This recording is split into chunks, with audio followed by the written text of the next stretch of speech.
Hello, this is Arielle from Inconspicuous Bear, and I'm narrating the heroic version of the Tyrant Velhari encounter in Hellfire Citadel from a Guardian point of view. Tyrant Velhari is easily the most annoying encounter in the entire instance. It's not even a contest. It consists of strict positioning requirements on top of the well-known movement issue that's this entire expansion, combined with the fact that everything in this encounter has really tiny hitboxes, makes it unbelievably frustrating to tank. This is unfortunate, but you can work around it, sort of. You just have to make sure that once something is where you want it to be, you just stop moving. It also helps if you tell your priests to not spec body and soul. Just basically tell them they can't do it, and your life will be a lot easier. This encounter consists of 3 phases, and in the first phase, there are several abilities you need to be worried about.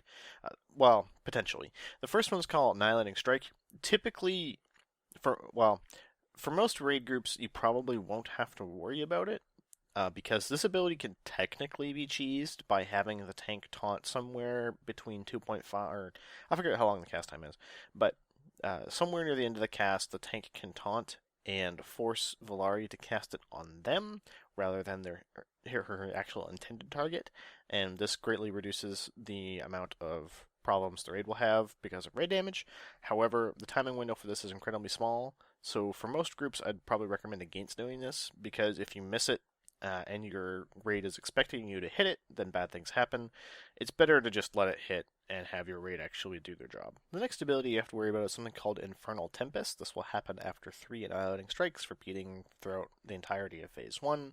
For Infernal Tempest, every 2 seconds, I think, you deal AoE damage to people around you, but because you're a tank, you don't really care very much. And I think it's every 2 seconds a little red pool will appear under you during the Tempest. So the really simple, easy way to handle this mechanic, because the boss doesn't move while it's happening, is you wait for you count to 2, count to 2. At the start of the second pool appearing under you, you move out of it, count to 2 again, and then move back to where you started. This means the boss won't move, and you'll avoid all of the annoying damage that happens. And there's also a side effect, which I'll discuss when I get to the aura for this phase, but basically, count to 2, move, count to 2 again, move back, Infernal Tempest solved. During this phase, an ad will spawn called an Enforcer. This Enforcer only has one ability you care about. It's called Onslaught. It's the same as the ability you'll see during the trash. Basically conjures an orb of fire. Everyone it passes through takes damage, and then creates one of those fire circles under their feet that happens during Tempest. Basically, you wait for him to cast Onslaught. You move out of the fire circle, and then you just keep going. You need to really make sure this is not pointing towards anyone on the raid, just in order to reduce raid damage and excessive movement for everyone else. This can be really frustrating, especially if you're tanking him during Tempest, because he likes to move all over the place because he's a dick. So just pay attention to where he's pointing when Onslaught is about to come, and just a further comment, you do not want to swap until after Onslaught is cast. If you're wanting to swap because of decay stacks, which I'll get to in a second, you need to wait until after Onslaught is cast, otherwise bad shit will go down and it'll just be horrible. Now the aura for Phase 1 is called Aura of Oppression. Basically, whenever you move, you take damage, and the longer you are moving, you take more damage. This is really unbelievably frustrating for Phase 1 for tanks, because you're going to be moving a lot due to how bad movement is in this expansion. It's not enough damage, you need to be super concerned about it. However, it is extra damage you want to avoid taking, because that's bad, right? So you want to make sure that you're just trying to minimize the amount you're moving. Only take those couple steps during Infernal Tempest. Try your hardest to make sure the Enforcer doesn't move, that sort of thing. But again, don't worry super much about it. Don't use any cooldowns for it or anything like that. At 70%, she'll go into Phase 2, and she will lose all of her previous fire abilities and gain new shadow abilities. The only one which you actually care about is called Corrupted Blast, which deals AoE damage whenever she hits you with her corrupted power generator ability. You pretty much just want to make sure that the only person standing next to you, or standing within 5 yards of you, is your co-tank, because there's going to be 2 stacks of your raid on either side of her, and you don't want to just be AoEing them the entire time, which is really bad. This also means you want to keep the boss in between the 2 raid groups so that both sides can hit her at the same time. This can prove difficult while trying to keep your distance, etc., etc.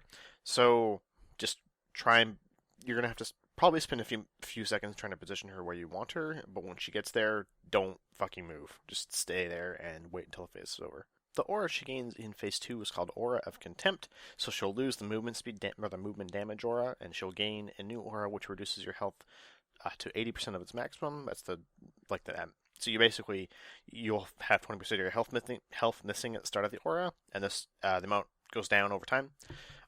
This can be kind of sketchy when it gets really low, when it gets down to the 40-30% level, if it gets that far, because your DPS may or may not be that good, who knows. But if it gets down that low, it can get really sketchy, so make sure you save your major cooldowns for that point, and also all of your healer externals. Damage in this phase is actually kind of trivial, so you shouldn't die unless you are getting, again, to that really low health point, and you're just running out of resources and so forth. Remember, your healers are going to be spending a lot of time AoE healing the raid, because there's a reasonable amount of AoE damage, especially when the edicts come out, so try and keep yourself alive as much as possible. There is also an ad in phase 2 that will cast heals on Velhari. We have DPS interrupter. You could have a tank interrupter if you want. It doesn't really matter that much. Just make sure that you're swapping around interrupts, so the tank goes on, or you can have a focus target macro, that works too. Just have some sort of plan for the interrupts. You'll have to tank the ad, but the ad does basically no damage, so it's not really even that big of a deal. It's just making sure that the interrupts are interrupted. Phase 3 begins when she hits 40%. At this point, she will lose her shadow abilities that she had in phase 2, and she'll gain 2 new ones. The only one of which that you really care about is called Bulwark of the Tyrant. It's basically a consecrate. She'll cast on you, just move out of it. I mean, the whole raid's going to be stacked on the tank anyway, so whenever she casts it, just move out of it, back out of it, whatever. It's not really that big of a concern. So just make sure that you're paying attention to that. The other part in phase 3, the new aura basically increases the amount of damage you take and the amount of damage you deal over time. This becomes important because the ad that spawns in this phase casts a shield on Velhari, preventing her from being damaged. So you have to kill the ad first. This, again, continues to be important because the ad takes a little bit of time to kill, which means the aura will stack up, which means you'll probably see yourself getting meleeed for between 3 and 4k at the end of the fight. Make sure that you are saving things like armor potion, cooldowns, externals for this phase. Make sure you're communicating with your co-tank so that your healers know when swaps are happening and when to use an external for a swap or whatever, that sort of thing. When you're progressing on this fight, it's very likely that one or more of your tanks are going to die. If that happens, it's not really that big of a deal because the entire raid can just spread out and kite her around while they kill her because the damage increase is so high. But just keep that in mind for when you're progressing on this encounter, that the last phase, or the end of the last phase, near the end of the last phase, will hurt a lot. However, the ad does no damage. You can basically not even pay attention to it. It does basically no damage. So it's Velhari. Whoever is taking Velhari is going to get wailed on super hard. And the last thing that you need to know is the tank swap mechanic in this encounter is called Seal of Decay. Basically, you take reduced healing for 18 seconds and then it stacks. That's the only mechanic to it, really.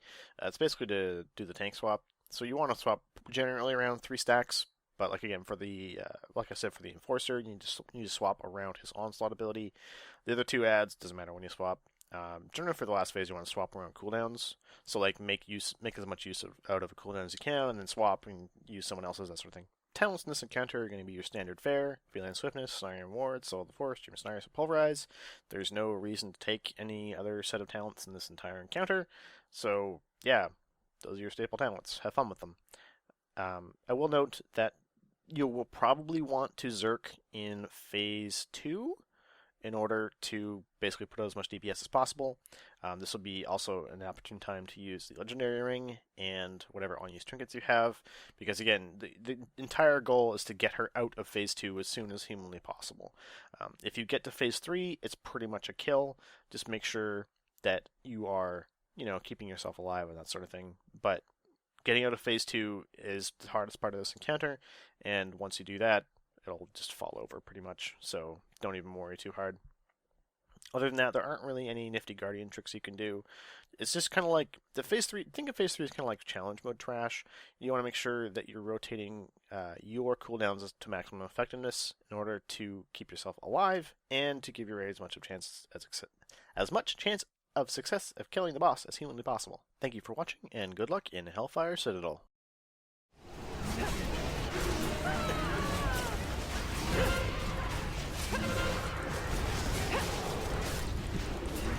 Wow, it took forever. Fontaine 2. Hero, kill the boss. Tonic.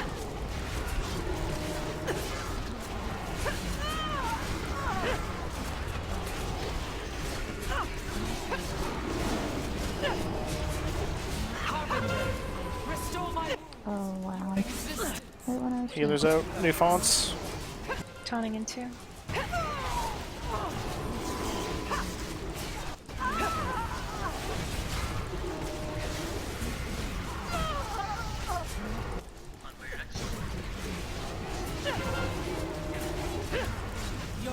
Taunting in 2. 1. Font. Font's ending in soon. 8. You're up here. And let's go ahead and sack both of us.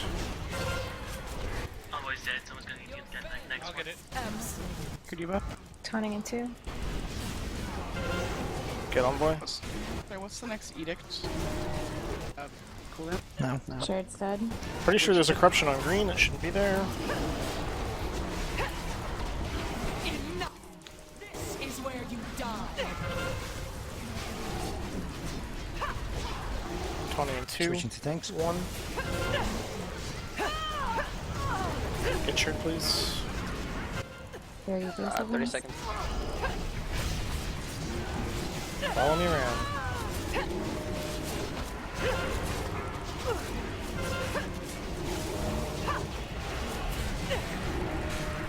The sovereign watches over me.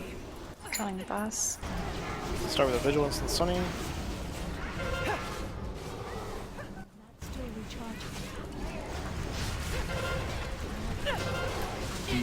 Sure, as soon as you rest, hit the ring. Taunting in 2. 1. Edict.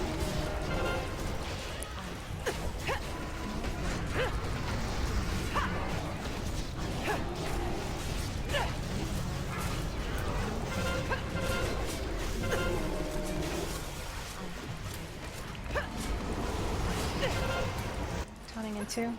PS and Sunny. Sarah's on cooldown.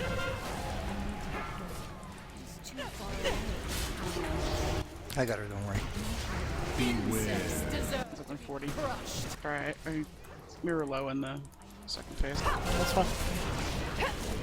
Taunting in 2. 1.